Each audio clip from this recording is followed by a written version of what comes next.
Hello, I am Dollpun and welcome back to my channel of mediocre content. This video is a video about a doll that I've been posting sneak peeks about for several months on my Instagram, and that is my 17-inch $3 Claudine Monster High doll. And I am turning her into a witch because I can. That's it. That's the entire premise of this video, because I can. The first thing I did that naturally I didn't film because I think it's just boring to film was reroot the doll's hair with Super Kink Brown Nylon from Custom Doll Hair AU. The rerouting process took me several months, mostly because I'm lazy, and every time I wanted to put a plug into the doll's head I would have to heat the head over a heater for a certain amount of time and then get a few plugs in and then reheat it and then do a few plugs. So while the result is beautiful and I love it, I would recommend just making a wig. It would be so much easier. Now, I don't know if this is a thing for all 17-inch Monster High dolls, or maybe it was just my batch of Claudines, but her eye molds are different heights, different shapes, and slightly different sizes to each other. So when I tried to do these big, round, cute eyes that obviously didn't match the shape of these half-lidded sultry eyes that she originally had, it just didn't work. I could not get it to work. Evie, it's not working. Evie. Where's the handle there? Evie, it's not working. Evie.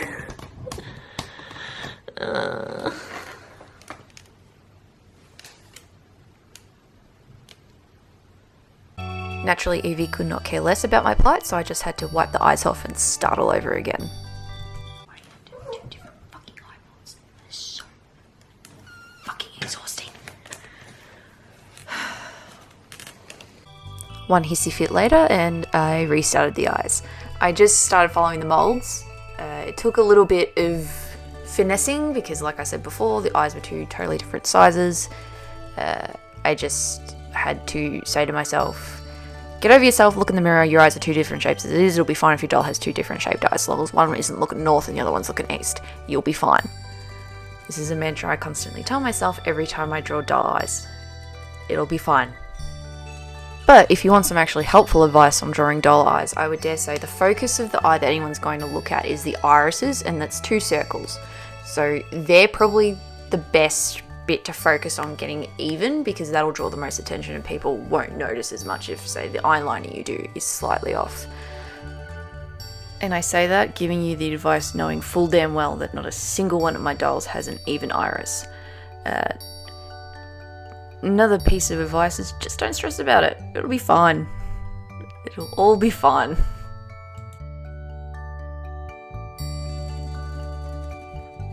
And once I'm satisfied with my first pass of the eyeliner, not including those bottom eyelashes, they will disappear because they are trash, I fill in the whites of the eye. I always like to do this on the first layer, so I have a really good base for when I start to fill in the iris on the next layer. And something different I wanted to try for this doll was dotted eyebrows. I'd done it in a concept for a doll ages ago and I never got to do it. This time I wanted to do it. So I used this little circle stencil that I had and I drew, how many did I drew? Like 4 or 5 dots per eyebrow, going down in size as I went, and I started with a super light pink that I could go over with a darker brown later, so it would be super easy to just rub off.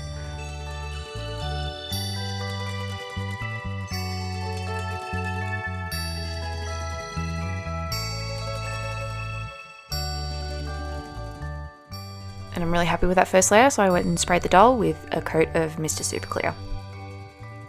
The next thing I did was tackle the contouring and the highlighting, and it's not good. It's not good. It's not bad, but I think I went a little too heavy on the lights across multiple layers, and it just sort of got cloudy and like dusty looking in the end. And I'm bad at contouring under the cheeks and stuff. I usually go too dark and it just looks like a big old smudge. One of my brushes I think still had black pastel in it from when I did a black colour pastel change on a different doll. So I'm just glad that the hair is going to cover most of her forehead because it's not great. Shout out to this god-awful camera angle. I was trying something different, hoping to get a better view of the doll, and my cats were annoying me. They wanted to sit right where the tripod was on the desk, so I moved the tripod, and it just ended up being long shots of the back of my hand, which isn't good.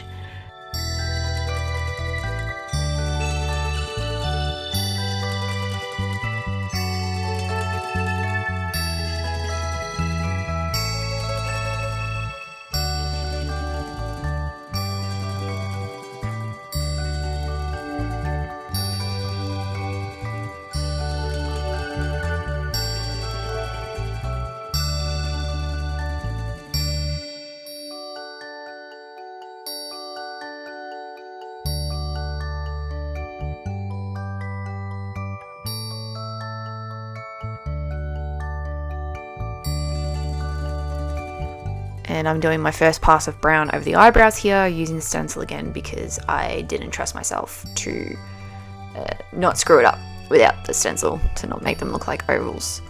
And it was about this point that my cat decided to interrupt me, so here's an Evie break. I have an entire lap here. Do you care? Do you care at all? No? Okay. And it's time for the first pass of black over the eyeliner. Usually on smaller dolls, I'll do a couple of layers of the dark brown that I'm using, just to really build up a decent base. But here I just went for it because I figured it was bigger. It just needed more impact immediately, and I was super impatient. Who knew, right? Hi. Do you want to be me or do you want to be the doll? What are you doing?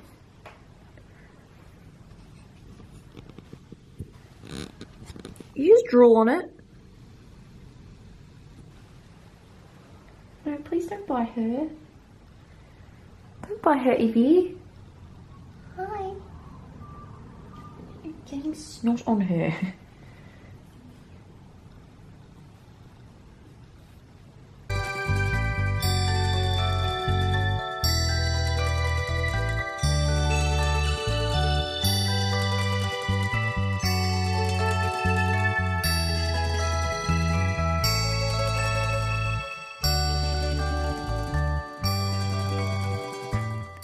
So my first attempt at her eyes was, at her irises specifically, was a struggle.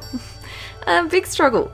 The surface of the eyes, where they were molded, was really uneven and kind of like bumpy, and I didn't do anything to it before I started drawing on it because I didn't think it'd be an issue.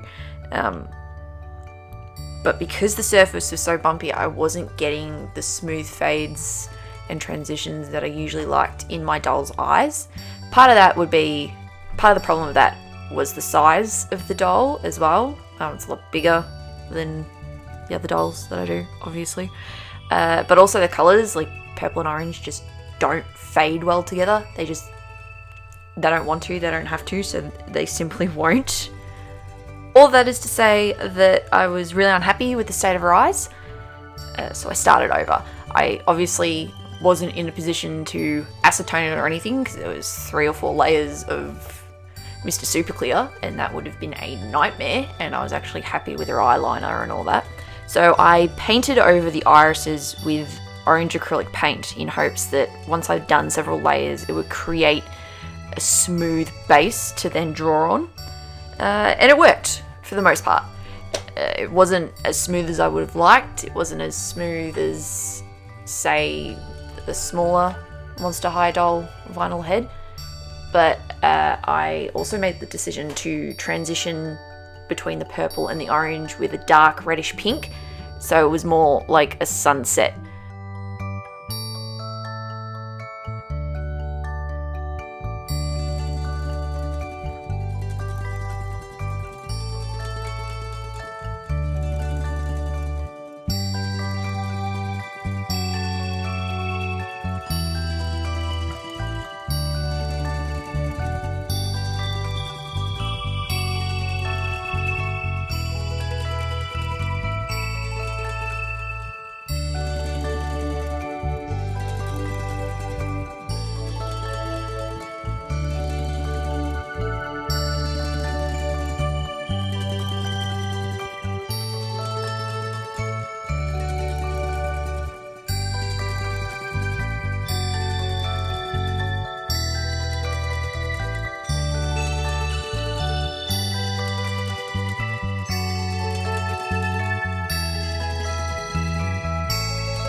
Now we're at the portion where we make the dress, and there are two things that I want to make very clear to you as an audience.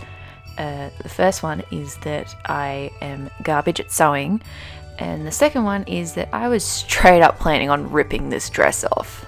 I'd found it on Pinterest. I'm 95% sure though that I'd previously seen it on an Instagram ad for Devils Inspired.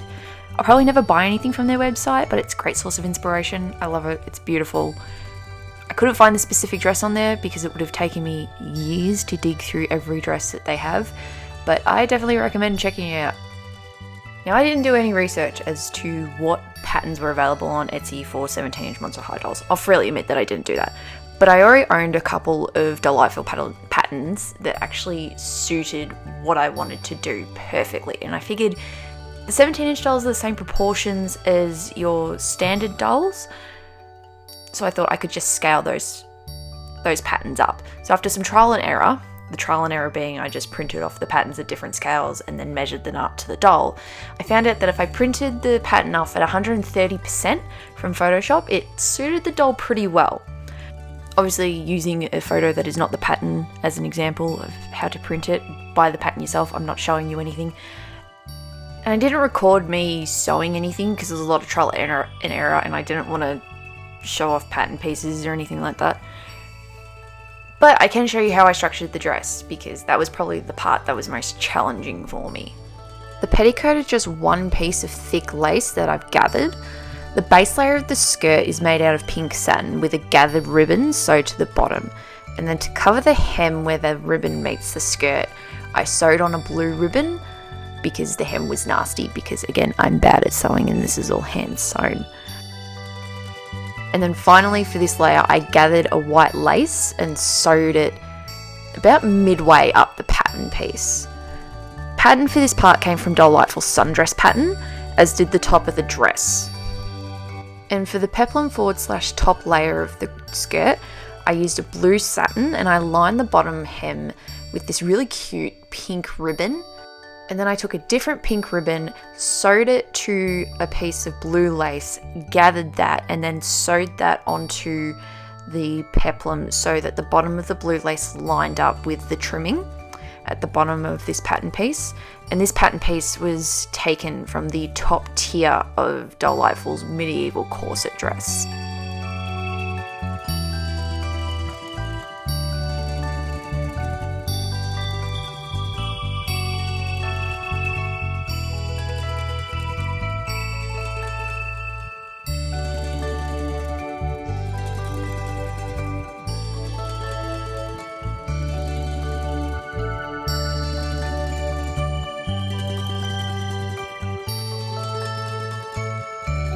And I think I mentioned this before, but this is all sewn, all hand gathered. There was easily probably 3 or 4 meters of lace and ribbon and fabric that I gathered over this entire dress. So it wasn't any small effort, but I'm really, really happy with how it turned out in the end. It fits really well. Probably does need some tweaks here and there, but I don't have the expertise to do that. So I was just happy to leave well enough alone, honestly. And for a first try, can only get better from here. And with the dress done, we now know what we're going to base all of our accessories off of. So the first thing I'm going to start off with is the witch's hat. I learned how to do this from SKS Props. I strongly suggest you go watch their video on how to make a witch hat. I'm really only including footage because my cat was being cute. That's it.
So the next thorn in my side of this project was the shoes. And I really struggled with what I wanted to do. Initially, I didn't want to destroy any of the factory shoes that I had. But as you're seeing right now, I obviously caved on that idea, because if you saw my Twitter rant, Instagram, my Instagram rant about trying to make shoes and using the paper mache method and possibly sculpting my own.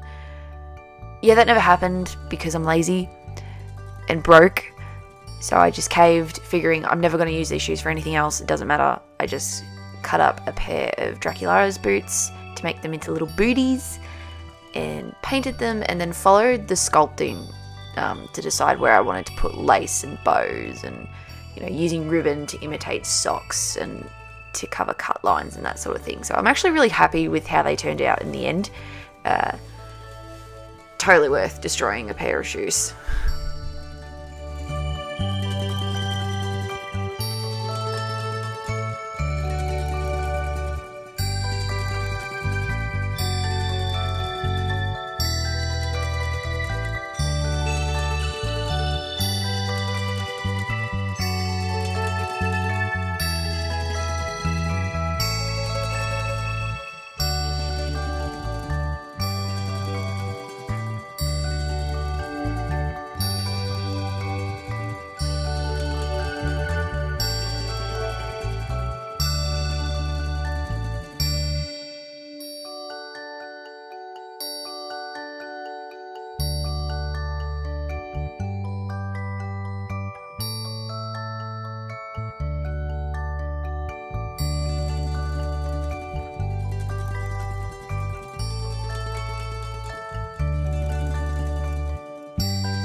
And finally, the hair.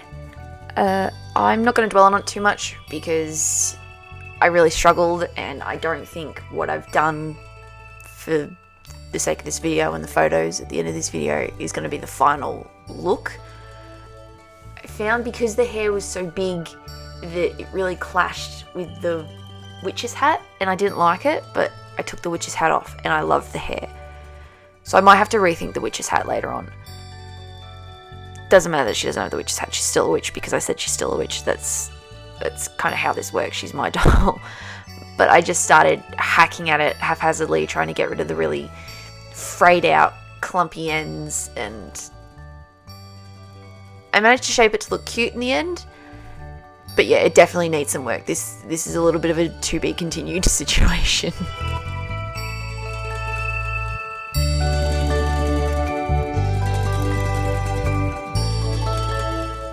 And after all that, she's finally finished. I am so excited to finally introduce to you all Sevda. I chose the name Sevda because I honestly went to a random name generator and it came up, and I looked it up and I liked it. It means passion and love, and it's a Turkish name. So I think that's really nice. And with that, that's it. The video is done. Thank you for watching, and I'll see you next time. There's more photos on Instagram. I'll see you over there. Bye!